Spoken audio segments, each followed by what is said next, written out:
ஒரு எலெக்ஷன்ல அவங்களோட எதிரிகளை தான் எதிர்ப்பாங்க, அப்படிதான் எதிர்ப்பாங்க, அதுதான் யதார்த்தமும் கூட. ஆனா இந்த எலெக்ஷன்ல தான் ஒட்டுமொத்தமா எல்லாருமா சேர்ந்து ஒருத்தனை எதிர்க்கிறாங்க.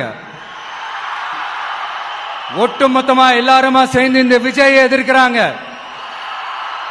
ஏன்னா இந்த விஜய் ஊழலை எதிர்க்கிறான், லஞ்சத்தை எதிர்க்கிறான், மக்களோட மக்களா நிக்கிறான். அந்த மக்கள் அவன் கூட நிக்கிறாங்க. அந்த காண்டு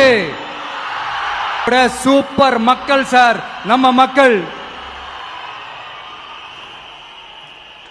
இந்த போருக்கு போறதுக்கு முன்னாடி தான் இந்த படை பரிவாரங்களோட போவாங்கன்னு கேள்விப்பட்டிருக்கிறேன்.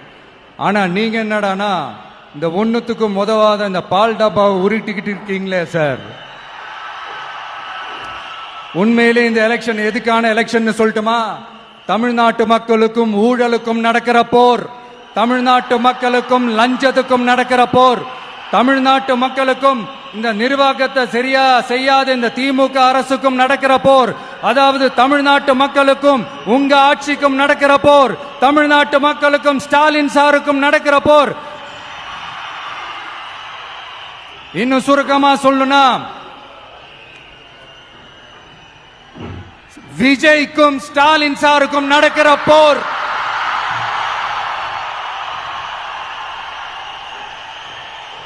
இதுக்கு நடுவுல இந்த என்டிஏ, டெல்லி, இதெல்லாம் என்ன லாஜிக்னே புரிய மாட்டேங்குது சார்.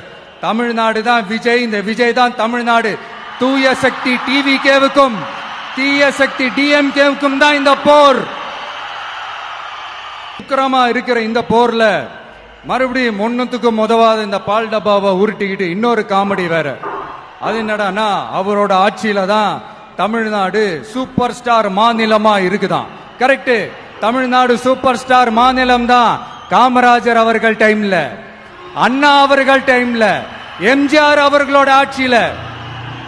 இன்னைக்கு ஒண்ணுத்துக்கும் உதவாத இந்த உல்டா மாடல் ஆட்சியில தமிழ்நாடு சூப்பர் ஸ்டார் மாநிலமாலாம் ஒண்ணு இல்ல, சூப்பர் ஸ்டாண்ட் அப் காமெடிக்காரர் நடத்துற மாநிலமா மாறிடுச்சு.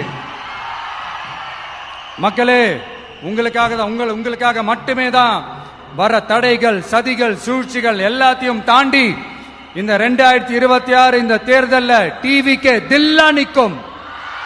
மக்களே, உங்களுக்கு இப்ப தளபதி விஜய் பேசுறது உங்களுக்கு பிடிச்சிருந்ததா கமெண்ட் பண்ணுங்க. டிவிக்கு ஓட்டு போடுவீங்களா? அதையும் சேர்த்து கமெண்ட் பண்ணுங்க ஃப்ரெண்ட்ஸ்.